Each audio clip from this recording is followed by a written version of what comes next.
Hi everyone, welcome back to Shine Classes. First of all, good afternoon, good morning, good evening to everyone. कैसे हैं आप सब? Hopefully बहुत अच्छे होंगे। मैंने काफ़ी दिनों से आपकी क्लासेस में डिले किया नहीं किया, लेकिन एग्ज़ाम के पहले जो मेरा एक दायित्व है उसको करने की पूरी कोशिश करूँगी। तो यहाँ पर आप लोगों के लिए आपके शैक्षिक मूल्यांकन का पेपर आपका कल है, समावेशी शिक्षा का पेपर 1 पेपर 2 है। जो भी पेपर आपके हैं उनके पहले के जो पेपर्स के क्वेश्चंस हैं, लघुत्तरी अति लघुत्तरी, वही फाइनली लास्ट में आपको आएंगे और वही आपको रिवीजन करना है at the last of the moment. तो वो करवाने वाली हूँ और आपके जो ऑब्जेक्टिव्स होंगे वो होंगे सारे पेपरों के और पुराने सालों के, क्योंकि लास्ट टाइम में हम सिर्फ पुराने पेपर्स के क्वेश्चंस को और सीरीज के कुछ क्वेश्चंस को ही देखते हैं। हमारे जो क्वेश्चंस है वो रिपीट होते हैं, मल्टीपल टाइम रिपीट होते हैं और होपफुली जिस तरीके से फर्स्ट सेमेस्टर का पेपर अच्छा आ रहा है वैसे आपका भी उम्मीद है कि पेपर से ही क्वेश्चंस बन जाएंगे, काफ़ी अच्छा काम हो जाएगा होपफुली। चलिए देखते हैं फिर। आप जो है शाली क्लास साथ, मैं हूँ शाली, सभी का यहाँ स्वागत है। बहुत सारे लोग, बहुत सारे बच्चे नए आए होंगे, प्लीज़ चैनल को सब्सक्राइब कर लीजिए अगर अभी तक नहीं किया है, ताकि आपकी जो 4th सेमेस्टर की क्लास है वो मैं इसी जुलाई में स्टार्ट करूँगी और जो चीज़ 3rd में नहीं हो पाई अब वो 4th में नहीं होगी। ठीक है, तो इसका आपको ध्यान रखना होगा, बहुत महत्वपूर्ण। चलिए आइए देखते हैं। तो ये है शैक्षिक मूल्यांकन आपका पेपर 1। यही पेपर आपका 50 नंबर का है। इसके जितने भी प्रश्न है वो मैं यहाँ पर करवाने का जो पेपर से हैं, तो आपके 18, 19, 17 जो क्वेश्चन है वो मैं यहाँ पर करवाने वाली हूँ। आइए, सबसे पहला क्वेश्चन आपके सामने स्क्रीन पर है, बहुत छोटे छोटे आंसर्स रहेंगे। पहला क्वेश्चन है, मूल्यांकन की प्रविधियों के 2 प्रकार बताइए। तो 2 से ज़्यादा मैंने यहाँ पर लिख दिए हैं, आपको 2 भी याद रहे वो लिख सकते हैं। तो मूल्यांकन की प्रविधियों के 2 प्रकार में से तो आप लिख सकते हैं। आप जब उत्तर लिखिएगा तो आप लिखिएगा मूल्यांकन की प्रविधियों के 2 प्रकार में निरीक्षण विधि एक है, साक्षात्कार एक है, प्रश्नावली एक है, जांच प्रविधि एक है। तो आप ये निरीक्षण में हम निरीक्षण करते हैं, साक्षात्कार में इंटरव्यू लेते हैं, प्रश्नावली में फिर प्रश्न करते हैं और जांच में हम जाके अवलोकन करते हैं, क्या है, कैसे है, काम हुआ नहीं हुआ, ये सारी चीज़ें देखते हैं। तो मूल्यांकन बच्चे का हो रहा है, प्राथमिक स्तर पर हो रहा है, तो हम देख सकते हैं। आगे बढ़िए।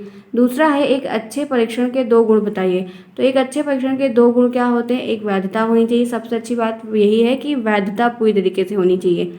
दूसरा विश्वसनीयता होनी चाहिए और व्यवहारिकता भी बहुत ज़रूरी है। तो ये यहाँ पर एक अच्छे परीक्षण की विशेषता में भी आप इस चीज़ों को लिख सकते हैं और आप परीक्षण में गुणों के हिसाब से भी लिख सकते हैं। नेक्स्ट देखिए, मूल्यांकन प्रक्रिया के 3 महत्वपूर्ण बिंदु क्या है? मूल्यांकन की जो प्रक्रिया है, प्रोसेस है, उसके जो 3 महत्वपूर्ण बिंदु हैं वो क्या क्या हैं? तो शैक्षिक उद्देश्य पहला, अधिगम के दौरान प्राप्त जो अनुभव है वो दूसरा, व्यवहारात्मक परिवर्तन जो है वो तीसरा। तो ये 3 बहुत ज़्यादा महत्वपूर्ण बिंदु हैं कि शैक्षिक उद्देश्य होना चाहिए, क्योंकि आप प्रक्रिया जब कर रहे हो तो आपका ऑब्जेक्टिव क्लियर होना चाहिए। अधिगम के दौरान जो प्राप्त अनुभव है उससे काफ़ी कुछ सीखने को मिलता है और व्यवहारात्मक परिवर्तन, आपके व्यवहार में भी इन सब चीज़ों के दौरान परिवर्तन देखने को मिलना चाहिए। आगे बढ़िए। 4th, मूल्यांकन के 2 उद्देश्य लिखिए। आपको ऐसे ही प्रश्न आपके पेपर में आएंगे और आपको छोटे छोटे आंसर्स लिखने, इसीलिए एट द लास्ट मैंने आपको सिर्फ उतने ही महत्वपूर्ण प्रश्न चीज़ों को लेने का प्रयास किया जितना आपके लिए हेल्पफुल हो जाए। मूल्यांकन के 2 उद्देश्य क्या हैं? 2 उद्देश्य में छात्रों के ज्ञान का मूल्यांकन करना, छात्रों के जो ज्ञान है उनका मूल्यांकन करिए। शैक्षिक योजना के बारे में विश्वसनीय निर्णय लीजिए। शैक्षिक जो पढ़ाई लिखाई संबंधित चीज़ें हैं जिसमें आपको कुछ निर्णय डिसीजन लेना है, उसके ऊपर कार्य करना, अमल करना, बच्चों को सिखाना है, तो विश्वसनीयता के साथ निर्णय लेने का प्रयास करें। आगे बढ़िए। नेक्स्ट देखिए, समाज नीति विधि किसने विकास किसने किया? समाज नीति विधि का विकास किसने किया है? आप उत्तर में लिख के बता सकते हैं। समाज नीति विधि के जनक आमतौर पर जाने जाते हैं वो मोरने हैं। कौन है? मोरने ने समाज नीति के प्रवर्तक कह सकते हैं, ले आ सकते हैं। ठीक है, ध्यान रखना। तो विकास किसने किया है? मोरने ने किया है। नेक्स्ट देखिए, ये आपके पेपर से प्रश्न है। ठीक है, ये आपके 17, 18, 19 जो 20 पेपर में हुए हैं उन सालों के प्रश्न हैं। ध्यान रखिएगा, सारे पेपर से हैं, आउट ऑफ सिलेबस से नहीं है, ना ही किसी एक्साइज के हैं। ये बात मैं बार बार बोल रही हूँ, पेपर के ही प्रश्न आप मिला सकते हैं। 6 प्रश्न देखिए, शिक्षण प्रक्रिया का विश्लेषण कितनी अवस्थाओं में किया जाता है? जो शिक्षण प्रक्रिया है, जो शिक्षण का प्रोसेस है, उसमें जो कितनी अवस्थाएं हैं, तो यहाँ पर कह सकते हैं कि शिक्षण का पूर्व क्रिया चरण, pre active phase of teaching. ये सिर्फ समझने के लिए, इंग्लिश में लिखना नहीं है। शिक्षण का पूर्व क्रिया चरण पहला, दूसरा है शिक्षण का अंतः क्रिया, interactive phase of teaching, and last and third one है शिक्षण का उत्तर क्रिया, यानी कि हो जाने के बाद। पहले से पूर्व हर चीज़ को सोचो, पहले स्टेप में चलो, हर चीज़ की प्री प्लानिंग करो, उसके बाद उस पर एग्जिस्ट करो, आपने उस पर काम किया, प्रोसेस किया, चीज़ें हुई, पढ़ाया, समझाया, कुछ चेंज लिया और लास्ट में आपने उसका वो रिस्पॉन्स देखो कि आपको वो चीज़ें रिस्पॉन्स में क्या क्या मिले। तो ये 3 चीज़ें, एक पूर्व क्रिया, एक अंतः क्रिया और एक उत्तर क्रिया। आगे बढ़िए। नेक्स्ट प्रश्न, एक क्वेश्चन आपके 19-20 के पेपर में और ये आया था कि विद्यालय में क्लब का उद्देश्य, आपके 20 का पेपर का क्वेश्चन है ये, कि क्लब का उद्देश्य क्या होता है, क्लब का, विद्यालय में जो क्लब होते हैं उनका क्या ऑब्जेक्टिव होता है। आप उत्तर में लिख सकते हैं कि विद्यार्थियों की सृजनात्मकता व अभिरुचियों का सम्मान कर रहे, उन्हें जो मतलब जो सृजनात्मक क्रिएटिविटी चीज़ें उनको विकसित करने के अवसर देना, उनको वो मौके देना ताकि वो जो उनके अंदर इंस्टिंक्ट है या जो क्रिएटिव वो बना रहे हैं, जो बेस्ट कर रहे हैं, उनको मौका देना ताकि वो उस चीज़ पे कर पाएँ। और विद्यार्थियों को स्ट्रेस मुक्त मतलब फ्रीली छोड़ना, जिनसे वो सकारात्मक ऊर्जा का संचार करें, ताकि क्योंकि अगर आप बाउंडेशन में कोई चीज़ करवाएंगे तो वो ख़राब हो जाएगी, जल्दी जल्दी में और जल्दी ख़राब हो जाएगी, डर के बारे भी अच्छी है। अगर आप उनको फ्रीली, जैसे क्लब होता है, क्लब में चलते हैं, क्लब में जब क्लब हाउस में चलते हैं, क्लब में चलते हैं, तो वहाँ पर बच्चे अपना फ्रीली माइंड से रहते हैं, सारे बच्चों का ही रहता है, वो सीखते हैं, समझते हैं, एक दूसरे से अपने पॉइंट को शेयर करते हैं। तो इससे क्या होता है कि वो जो क्रिएटिविटी का कुछ बना रहे हैं, कर रहे हैं, जिस पे काम कर रहे हैं, वो काफ़ी अच्छी है क्योंकि वो अपने दिमाग से सोच के काम करने का प्रयास करते हैं। इसलिए उनको फ्रीली छोड़ना भी उचित होता है इन सारे जगहों पर। आगे बढ़ते हैं, नेक्स्ट प्रश्न देखते हैं 8वां। क्रियात्मक अनुसंधान क्यों आवश्यक है। ये भी आपके पेपर में है, 20 में है, क्रियात्मक अनुसंधान क्यों आवश्यक है, कोई एक कारण लिखिए। तो आप उत्तर में लिख सकते हैं कि क्रियात्मक अनुसंधान का मतलब क्या होता है, सुधार करना, खोज करके गलतियों में इम्प्रूवमेंट ले आना, चीज़ों में इम्प्रूवमेंट करना। जैसे इससे शिक्षक अपनी कक्षा के वातावरण में अपनी कार्यप्रणाली और में सुधार और प्रगति करता है। मतलब जो प्रॉब्लम्स चल रही थी उनको ध्यान में रखा, जितने पॉइंट्स थे उनको पॉइंट आउट करके लिखा, नोट किया, उसके बाद उस पर काम किया, एक एक पॉइंट पर मीट आउट करने का प्रयास किया, और फिर प्रगति के जो रफ्तार थी उस पठार को भी, आपने अधिगम के पठार, अधिगम का वाक्य पढ़ा था ना, तो वो उस इस चीज़ से संबंधित है कि फिर वो जो चीज़ें हो रही हैं क्या उसमें सुधार आ रहा है, क्या उसमें इम्प्रूवमेंट हो रही है, नहीं हो रही है, काम करना सक्सेस है या नहीं है, ये सारी चीज़ें मेजर की है। क्योंकि ये मूल्यांकन है, मूल्यांकन इसमें टेस्ट, जाँच पड़ताल, यही सब चलती रहती है हर अलग अलग मुद्दों पे, हर अलग अलग स्टेप पे। आगे बढ़िए इसी के साथ, नेक्स्ट देखिए 9वां प्रश्न आपसे पूछा जा रहा है कि मूल्यांकन के संज्ञानात्मक पक्ष से संबंधित कोई एक बिंदु का उल्लेख करो। जो उसका संज्ञानात्मक पक्ष होता है उससे संबंधित आपको कोई एक उल्लेख करना है, किसी एक बिंदु का। कला का पेपर बहुत अच्छा होगा, निश्चिंत रहिए, आप लोग बहुत अच्छा परफॉर्म करके आएंगे, इतना मुझे आप पे विश्वास है क्योंकि आपने 2 पेपर बहुत अच्छे से दे लिया है, पास हैं, सारी जानकारी आपको एट द लास्ट में है। संज्ञानात्मक पक्ष की अगर बात हो रही है तो इसमें ज्ञान और बौद्धिक कौशल का विकास है, इसमें ज्ञान की चीज़ें, जो नॉलेजफुल चीज़ें हैं, और जो इंटेलिजेंट, नॉलेज और इंटेलिजेंस दोनों में फ़र्क होता है।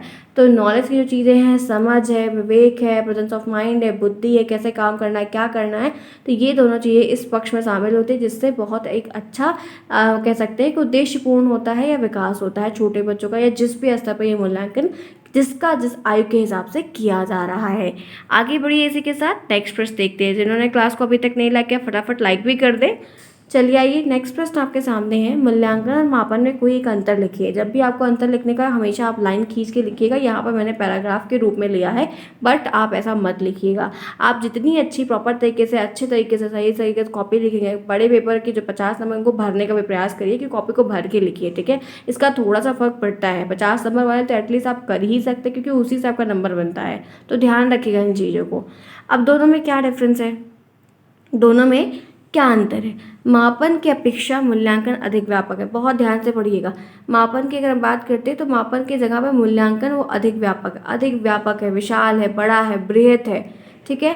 मापन के अंतर्गत किसी व्यक्ति अथवा वस्तु के गुणों अथवा उसकी विशेषताओं मात्र का ही वर्णन, जब मापन होता है तो कि कोई व्यक्ति है तो अथवा वस्तु है, कोई सामान है या मनुष्य है, अगर सामान है तो सामान में जो क्वालिटी है, जो उसमें यूनिकनेस है, जिसकी वजह से वो इतना लोकप्रिय है, लोग उसको यूज़ कर रहे हैं, तो वो चीज़ें और जो उसकी कैरेक्टरिस्टिक्स है, इसी से ये काम हो जाएगा, इससे काम ये आसान हो जाएगा, वो चीज़ें जब वर्णन में आती हैं तो वो मापन के अंतर्गत आती है, क्या होता है, वो मापन होता है। लेकिन अगर हम इसी जगह मूल्यांकन की बात करते हैं तो मूल्यांकन के अंतर्गत उस व्यक्ति अथवा वस्तु के गुण और विशेषताओं की ज़रूरतों के बारे में बात की जाती है कि इनकी नीड क्या है, इनकी आवश्यकता क्या है, इसे क्यों किया जाए, इससे हमें क्या प्रॉफिट होगा। मूल्यांकन में रिजल्ट देखा जाता है, मापन में नज़रिए में चेंज लाने का, या मापन में सिर्फ एक क्वांटिटी निर्धारित की जाती है कि इतने में इतना रुपया खर्च हुआ, इस चीज़ में इतना मैंने खर्च किया तो हमको ये आउटपुट मिला, ये काम हुआ। तो ये दोनों में फ़र्क है, ठीक है। It's a very huge difference. समझ में आई बात, क्लियर है सभी को। चलिए आइए बढ़ते हैं नेक्स्ट प्रश्न की तरफ। आपसे 11वां प्रश्न पूछा जा रहा है कि परीक्षण और मापन में क्या अंतर है। परीक्षण और मापन में क्या अंतर है? तो मापन से हम किसी वस्तु की वास्तविक मात्रा का पता लगाते हैं। जब हम मापन करते हैं तो जो एग्जैक्ट वैल्यू होती है, जो रियल चीज़ें होती हैं, उसका हम पूरा एकदम एनालिसिस करके एकदम एक्यूरेट चीज़ों को बताने का पूर्ण प्रयास करते हैं। लेकिन जब परीक्षण में होता है तो हम उनकी जो क्वालिटीज़ होती है, उनमें जो कैरेक्टरिस्टिक्स होती है, हम उन पे चर्चा करते हैं। तो ये बहुत ही छोटा सा आंसर है जो कि बहुत क्लियर कॉन्सेप्ट के साथ मैं यहाँ पर लेकर आई हूँ कि मापन में हम एग्जैक्ट वैल्यू बता देते हैं कि इस चीज़ का इतना मापन है या इस चीज़ की इतनी लंबाई है, चौड़ाई है, ये चीज़ें। लेकिन जब कैरेक्टरिस्टिक बताते हैं कि आज ऐसा है तो ये चीज़ें हैं, इसके साथ ये चीज़ें हैं, तो वो जब हम क्वालिटी की बात करेंगे तो परीक्षण में आएगा। जब हम एक्यूरेट एक फिक्स पॉइंट ऑफ नंबर की बात करेंगे तो वो हमारे मापन में आएंगे। आगे बढ़िए, इसी के साथ टेक्स्ट प्रश्न देखते हैं। आज आपकी क्लासेस होंगी, ठीक है, ध्यान रखिएगा। नेक्स्ट देखिए, सब परीक्षण किसे कहते हैं, परीक्षण क्या होता है? परीक्षण वह परीक्षण है, परीक्षण जो किसी समूह से संबंधित व्यक्ति की बुद्धि का, व्यक्ति कोई समूह है, समूह में संबंधित जो व्यक्ति हैं, क्योंकि व्यक्तियों से समूह बन रहा है तो जो जो उसमें व्यक्ति हैं उनकी जो बुद्धि है, बुद्धि उनका जो व्यक्तित्व है, जो उनकी पर्सनैलिटी है, जो उनकी अभिक्षमता है, जो उनकी एबिलिटी है, जो उनकी उपलब्धि है, को व्यक्त करती है। उस समूह में जो भी व्यक्तिगण प्रेजेंट है, जो भी जन लोग प्रेजेंट है, उनकी बुद्धि की, उनके व्यक्तित्व की, उनकी अभिक्षमता की, उनकी उपलब्धियों की पूरी व्याख्या या व्यथित कथा के रूप में या पॉइंट के हिसाब से बताई जाती है, चर्चा की जाती है। परीक्षण वह माननीकृत परिस्थिति है, ये एक ऐसी माननीकृत मनुष्य के द्वारा बनाई गई ऐसी परिस्थिति है जिससे व्यक्ति का प्रतिदर्श व्यवहार निर्धारित होता है, जिससे एक प्रतिरूप जो होता है उसका डिक्टो, वो प्रतिदर्श जो दिखता रहता है हमको व्यवहार लोगों का, बिहेवियर का, वो हमें समझ में आता है और हम उसी का परीक्षण करते आते हैं। आगे बढ़े, क्लियर है यहाँ तक? अभी तक हमने सिर्फ 12 प्रश्न, 12 प्रश्न हमने किए हैं। होपफुली एट द एंड आपके एग्जाम में काफ़ी हेल्पफुल इन प्रश्नों से आपको मिलेगा, क्योंकि पेपर फर्स्ट सेमेस्टर का तो टिकटो रिपीट हो रहा है। आगे बढ़िए, परीक्षण की आवश्यकता क्यों है? परीक्षण की आवश्यकता क्यों है? तो परीक्षण का मुख्य लाभ त्रुटियों की पहचान करना और उन्हें दूर करना। परीक्षण की आवश्यकता इसीलिए होती है, छोटे आयु स्तर के बच्चों के लिए ज़्यादा उपयोगी होती है, क्योंकि वो त्रुटियां बहुत ज़्यादा मात्रा में करते हैं और हर बच्चे अलग अलग प्रकार की त्रुटियां करते हैं। तो मुख्य लाभ हमको यही होता है परीक्षण के कि हम पहले त्रुटियों को बारीकी से पकड़ने का प्रयास करते हैं, और जब हम जान जाते हैं कि इस बच्चे के द्वारा यह त्रुटियां हो रही हैं बार बार उस पर, तो हम उस पर अभ्यास कराने का और उनको जितना हो सके दूर करने का या उपचार करने का एक टीचर का दायित्व है, वो यह पूर्ण तरीके से अपने कर्तव्य को निभाता है। यहाँ तक क्लियर, समझ में आई बात? आगे बढ़िए, नेक्स्ट देखिए क्या है। मौखिक परीक्षा के गुण और दोष बताइए। जो ओरल एग्जामिनेशन मेरा होता है उनकी क्या क्वालिटीज होती है, क्या डिसक्वालिटी होती है? तो परीक्षा, मौखिक परीक्षा के समय प्रश्नों की कोई पाबंदी नहीं होती। जब एग्जामिनर मुंह के थ्रू वाइवा होता है तो कोई फिक्स प्रश्न नहीं आता, जो आया पूछ लिया, क्योंकि ऐसा अच्छा किसी ने बताया कि ये चीज़ ऐसी है तो वो पूछेंगे ऐसा क्यों है, तो वो हमें बताना पड़ता है। उसके बाद फिर क्या करते हैं, छात्र प्रश्नों के उत्तर सोच कर देते हैं। मौखिक में हमें सोचना पड़ता है, क्योंकि पता नहीं क्या पूछ लिया, बस इर्द गिर्द बातें पता रहती है लेकिन एकदम एग्जैक्टली तो नहीं पता रहता है, तो हम थोड़ा सोचने का वक्त मिलता है। मौखिक परीक्षा में अध्यापक छात्रों से मौखिक रूप से प्रश्न करके उनके ज्ञान की, उनकी अभिव्यक्ति की जो क्षमता है, जो आत्मविश्वास की परख है, उसको आसानी समझ सकते हैं बच्चा कितने कॉन्फिडेंट तरीके से अपने मतलब रिप्लाई दे पा रहा है। आप जो देखिए, सारे प्रश्न आप कहीं वाह दे दी, मूक बने रही, कोई अच्छी बात नहीं है। कुछ बोलिए, ज़रूर बोलिए, प्रयास करिए, क्योंकि आपके छोटे छोटे प्रयास आपको आगे के बड़े बड़े एग्जामिनेशन में हेल्प करेंगे। तो ये इनके जो है आपके गुण होते हैं, अच्छी चीज़। दोष में क्या आता है कि कभी कभी क्या होता है कि बच्चा जो है, कुछ बच्चे ऐसे होते हैं जो बोल नहीं पाते, लिख ही पाते हैं, तो उनके लिए काफ़ी दिक्कत की बात। और जो लोग समूह में अगर परीक्षण, जैसे वाइवा हो रहा है 5-5, 6, 10-10 लोगों का, तो उसमें 3-4 बच्चे बोलते हैं, 3-4 बच्चे हाँ हाँ सर हिला देते, बोलते ही नहीं है। तो इससे बहुत सारे बच्चे ऐसे ही पास आउट हो जाते हैं, या ऐसे उन पर ध्यान नहीं दिया जाता, सिर्फ जो बताता है फिर एग्जामिनर उसकी तरफ ही देखता है, उससे ही बाबा प्रश्न करता है, फिर ये चीज़ें भी दोष में आ जाती हैं। आगे बढ़िए, 15वां प्रश्न आपका है कि दक्षता आधारित मूल्यांकन क्या है? दक्षता आधारित मूल्यांकन क्या होता है, आप इससे क्या समझते हैं? तो कोई भी टेक्निक जो अवलोकन योग्य व्यवहारों को मापती है, जो अवलोकन के योग्य जितने भी मेजर पॉइंट्स है, जो भी इंपॉर्टेंट चीज़ें, जब उनको आकलन कर रही है, माप रही है, मेजर कर रही है, देख रही है, मेजरमेंट बढ़िया बना रही है, जो सफल शिक्षार्थी किसी दिए गए कार्य को करते समय, जो भी सक्सेस बच्चा या सही बच्चा है, तो वो दिए गए जो उसको वर्क है, जब वह काम कर रहा है, समय प्रदर्शित करते समय उसकी जो दक्षता आधारित आकलन के रूप में संदर्भ, मतलब देखिए जैसे होता है आपको कोई चीज़, कोई एग्जाम क्रैक करना है तो आप दिखते हो घर वालों को ना, आपको ये नहीं कि दिखो तभी पढ़ रहे हो, ऐसा नहीं मैं कह रही हूँ, बट ये है कि वो दिखता है, वो समझ में आता है कि हाँ कोई बच्चा कैसा है, किस तरीके से पढ़ रहा है, क्या कर रहा है, उसकी वो चीज़ें समझ में। तो दक्षता आधारित जो मूल्यांकन होता है वो इस तरीके से कि आपको जो काम दिया गया, आपको कोई प्रोजेक्ट दिया गया, आप उस प्रोजेक्ट में कितने लगनशील हो, उस प्रोजेक्ट को कितने अच्छे तरीके से कर रहे हो, उसमें कैसे क्वेरीज कर रहे हो, कैसे उसमें अपना हाथ पैर पूरा मार के काम करने का प्रयास कर रहे हो, तो वो चीज़ें होती है वो दक्षता तथा आकलन के रूप में आपको आकलन के रूप में संदर्भित दिखती है, प्रदर्शित होती है और समझ में भी आता है, ह्यूमन नेचर है, हम आकलन कर लेते हैं। आगे बढ़े, नेक्स्ट आइए। 16वां प्रश्न है, परीक्षण निर्माण के अंतिम चरण को संक्षेप में बताइए। परीक्षण निर्माण के जो अंतिम चरण होते हैं उनको संक्षेप में बताइए। तो परीक्षण की योजना बनाना पहला चरण, परीक्षण की पूरी तरीके से पूरी प्री प्लानिंग करना कि exactly what to do. Next आपको यार तैयारी करना, फिर हमें क्या क्या इनके लिए चाहिए उस सारी चीज़ों को अरेंज करना, उनको लेकर आना, फिर प्रयास करना, अभ्यास करना, प्रैक्टिस मेक्स मैन परफेक्ट।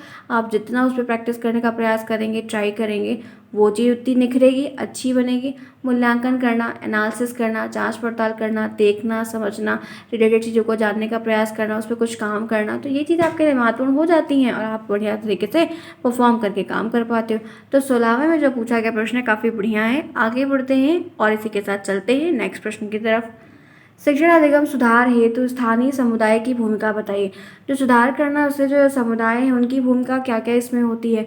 समुदाय द्वारा दी गई शिक्षा अर्थयुक्त, जो समुदाय के द्वारा कम्युनिटी के द्वारा दी गई शिक्षा होती है वो अर्थपूर्ण होती है, क्योंकि उसमें कई सारे लोग अपना मत लगाकर आपको समझाने, बताने, सिखाने का पूर्ण प्रयास करते हैं। दूसरा यहाँ पर है कि समुदाय की शिक्षा में उपयोगिता के सिद्धांत पर बल दिया। जब ऐसी कोई चीज़ें होती हैं जो रूल्स है, फिर उनके हिसाब से इंसान चलता है। कुछ लोग अपने मन से बताते हैं, कुछ लोग सोच कर बताते हैं, कुछ लोग परिस्थिति के हिसाब से बताते हैं, लेकिन कुछ लोग नियम के अनुसार चलते हैं कि नहीं ये नियम इसके अनुसार ऐसा ऐसा होना चाहिए। तो ये काफ़ी महत्वपूर्ण होता है। समुदाय द्वारा प्रदान हुई जो शिक्षा है ना, वो बालक को वास्तविक जीवन के अनुभव के द्वारा अवगत होती है। जब समुदाय के, जब एक चीज़ के बारे में 10 लोग समझा रहे हैं, 10 लोग अपना मत लगा रहे हैं, आपको 10 लोग कोई बात बोल रहे हैं, तो इसका मतलब उसमें कुछ रियलिटी है ना, तभी तो 10 लोग आपसे चर्चा कर रहे हैं, आपको समझाने का प्रयास कर रहे हैं, आपको बता रहे हैं, सिखा रहे हैं, समझा रहे हैं। तो वो चीज़ें का, अब एक चीज़ को एक बार कोई बोलेगा तो उतना लाभकारी नहीं हो देता, का एक ही चीज़ को 10 लोग बोले तो इसका मतलब हाँ उनकी बात में दम है। आगे बढ़िए। और 2 पॉइंट है, समुदाय क्रिया के सिद्धांत और विशेष, ये सिद्धांत की जो विशेष सिद्धांत होते हैं, क्रियाओं के रूल्स रेगुलेशन, उन पे बहुत फोर्स करते हैं, उसके हिसाब से चलते हैं। समुदाय बालक को अपनी संस्कृति का ज्ञान देते हैं, बताते हैं, समझाते हैं, सिखाते हैं। आगे बढ़िए। 18वां प्रश्न है, शैक्षिक प्रशासन में मूल्यांकन का महत्व बताइए। मूल्यांकन का क्या महत्व है। मूल्यांकन कक्षा शिक्षण में सुधार लाता है, जो क्लासरूम की पढ़ाई लिखाई उसमें इम्प्रूव करता है। अध्यापक को अपनी कमी का ज्ञात हो जाती है, अध्यापक भी अपनी कमी को सीखते, जैसे वह शिक्षण को अधिक सुसंगठित बनाता है। टीचर्स को भी पहली बार एक्सपीरियंस नहीं होता। जब मैं फर्स्ट समय पढ़ा रही थी तो मुझे भी बहुत सारी त्रुटियाँ, अभी भी बहुत सारी त्रुटियाँ, मैं कभी कभी तेज़ बोल देती हूँ, कभी हिंदी के प्रोनाउंसिएशन कभी कभी नहीं सही होते हैं, क्योंकि मेरी आदत जो है वो थोड़ा काम बेफ्रिकेट है, ठीक, वो अलग बात है। तो टीचर भी क्या होता है, आप लोग कमेंट आते हैं मैम ऐसा है, तो सुधारने का प्रयास ज़रूर करते हैं अपनी तरफ से, तो वो चीज़ें हैं। तो टीचर क्या करता है, फिर उस चीज़ को सुधारता है, फिर और सुसंगठित और अच्छे तरीके से समझाने का, सिखाने का प्रयास करता है। मूल्यांकन के आधार पर छात्रों को शैक्षिक तथा व्यावसायिक निर्देशन दिया जाता है। हम इन मूल्यांकन के बेस पे बच्चों को जो पढ़ाई लिखाई संबंधी चीज़ें हैं वो व्यावसायिक निर्देशन जो है वो देने का, सिखाने का भी पूर्ण प्रयास करते हैं, ताकि बच्चे उस फील्ड के तरीके से या उस पॉइंट ऑफ व्यू से भी अच्छे रहें। आगे बढ़िए। नेक्स्ट देखिए, अच्छे परीक्षण के गुण लिखिए। अच्छे परीक्षण के गुण क्या होते हैं, क्या लिखेंगे। एक अच्छे परीक्षण को प्रमाणीकृत होना चाहिए, मतलब जो अच्छा परीक्षण है तो उसका एक पूरा सर्टिफिकेट हो या पूरा प्रमाणित हो, कि प्रूफनेस के साथ हो। प्रमाणीकृत से तात्पर्य एक ऐसे परीक्षण है जिसके निश्चित मापन स्थापित किए गए, मतलब एक मेजरमेंट का क्राइटेरिया फिक्स्ड हो कि इस चीज़ का तो नापने का ऐसे, दूध है तो लीटर से ही नपेगा, किलो में नहीं नपेगा कभी भी, फिक्स है ना। फिर क्या है, परीक्षण की रचना पूरा, उनके पद, उनके स्टेप्स, विश्लेषण, व्यक्ति की जो आयु है उसके हिसाब से, जो उसके लिंग, सामाजिक आर्थिक चीज़ें, उपलब्धि है, उनके अनुसार जो निर्धारण होता है, उनके अनुसार जो टेस्ट होता है, इन पॉइंट्स को ध्यान में रखकर जब हम टेस्ट लेते हैं, करते हैं, तो वो एक अच्छे परीक्षण के गुण में आता है। क्योंकि हमको स्तर भी ध्यान रखना है, क्लास 5th के बच्चे से 10th का प्रश्न नहीं पूछ सकते हैं, उनकी सामाजिक चीज़ों को भी ध्यान रखना है, लिंग का भी थोड़ा बहुत ध्यान रखना है, उनके पद को ध्यान रखना है, उनकी विश्लेषण तरीके से ध्यान रखना है। तो हम बहुत अलग अलग तरीके से मेजर मेजरमेंट करते हैं। आगे बढ़िए, अवलोकन विधि के अनुप्रयोग लिखिए। अनुलोकन विधि के 20वां प्रश्न है। अनुलोकन आपको 40 प्रश्न आएंगे टोटल, ठीक है, ध्यान रखिएगा। तो यहाँ पर है कि अवलोकन विधि के अनुप्रयोग लिखिए। ये क्या होते हैं? अवलोकन विधि में मानवीय इंद्रिय का पूर्ण और व्यवस्थित रूप से प्रयोग किया है। जो मानवीय इंद्रियां होती हैं उनका हम पूर्ण तरीके से और अच्छे तरीके से उपयोग करते हैं, उन्हीं के बेस से अपने पिलर को बनाते हैं। और इसमें देखने वाला कान से जो सुन रहे हैं, आंखों से देख रहे हैं, वाणी का भी प्रयोग हो रहा है, परंतु इसमें नेत्रों का विशेष प्रयोग होता है। नेत्र अवलोकन में जांच ज़्यादा होती है, देखना ज़्यादा होता है। वहाँ पे जाके उस चीज़ का अनुभव लेना, सीखना, क्या सही हुआ, क्या जितना काम दिया गया वो सही हुआ, वो काम अमल हुआ, बच्चों ने किया, लोगों ने किया, जो चीज़ें हो रही हैं, बन रहा है, जिस चीज़ के काम हो रहे थे लोग लगे वो हो रहा।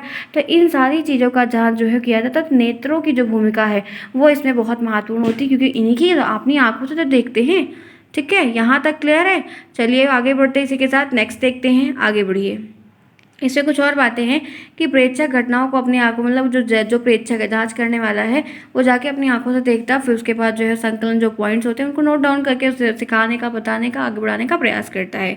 आगे बढ़िए, योजना निर्माण के चरणों की बात करिए। योजना निर्माण, परीक्षण निर्माण, कई सारे प्रश्न है, ध्यान रखिएगा।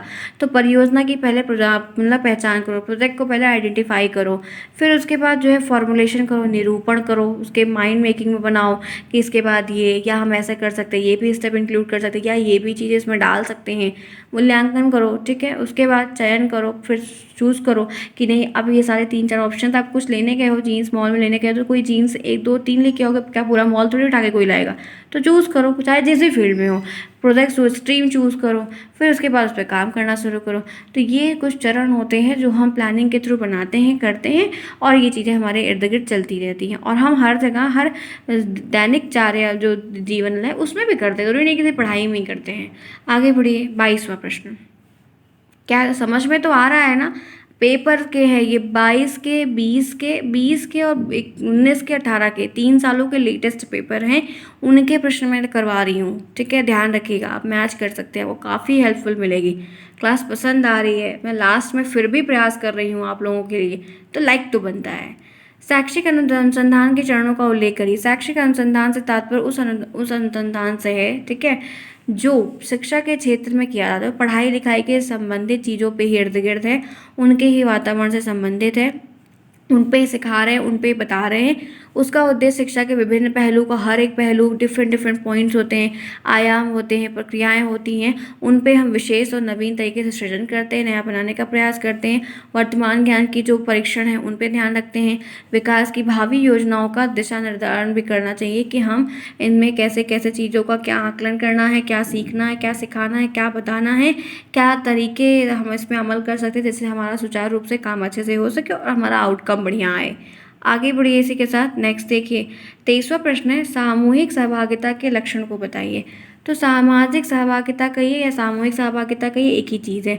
सामाजिक सहभागिता मानव का एक व्यवहार है, ये एक बिहेवियर होता है जो आपसी विश्वास पर आधारित, जो अपने खुद के आपसी विश्वास और आपसी मिलनसार के गुण पर डिपेंडेंट होता है, उसी के बेस पर हम आगे बनाते हैं।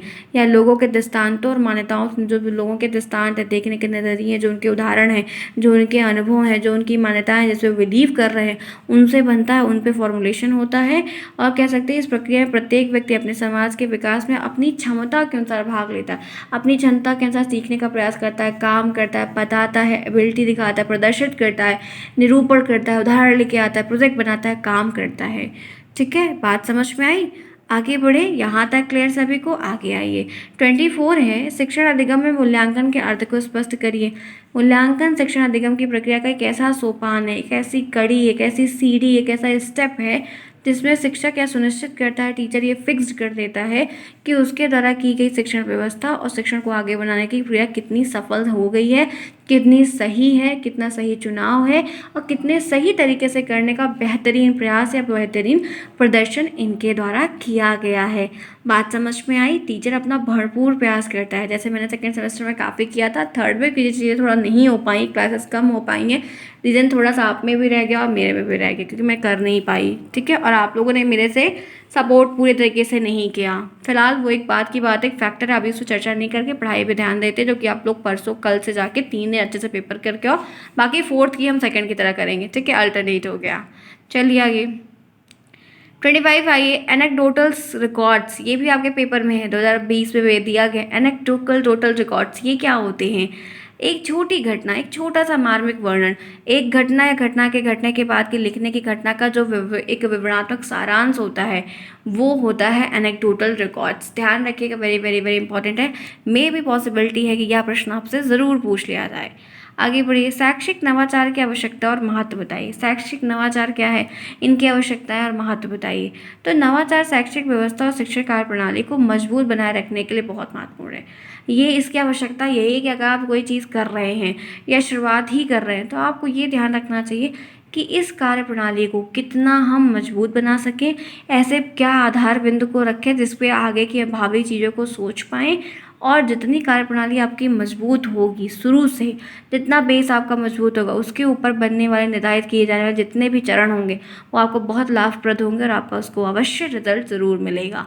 ठीक है, तो नवाचार नए तरीके हैं, पुराने आधार में कुछ नया डालकर नया बिल्ड करने का तरीका शैक्षिक नवाचार के अंतर्गत आता है। और हमारा जो रिजल्ट पुराने तरीके से मिल रहा था उससे कुछ नया और बेहतरीन हमको मिलता है वहाँ पर। आगे बढ़िए, चलिए। तो फ्रेंड्स, मैंने आपके लिए टोटल ये 25 मिनट की आपकी लगभग क्लास हुई और मैंने 26 प्रश्न आपके इस पेपर से बनाए थे। आपके ऑब्जेक्टिव अभी मैं करवाऊंगी, आपके ऑब्जेक्टिव होंगे पेपर्स के सारे ऑब्जेक्टिव, 15-15 देते ऑब्जेक्टिव हैं, लेटेस्ट सालों के ऑब्जेक्टिव करवाऊंगी। तो ये आपके तेलुगु उत्तरी की एक क्लास, एक आपके ऑब्जेक्टिव, आपको जहाँ पे क्लासेस मिलेंगी।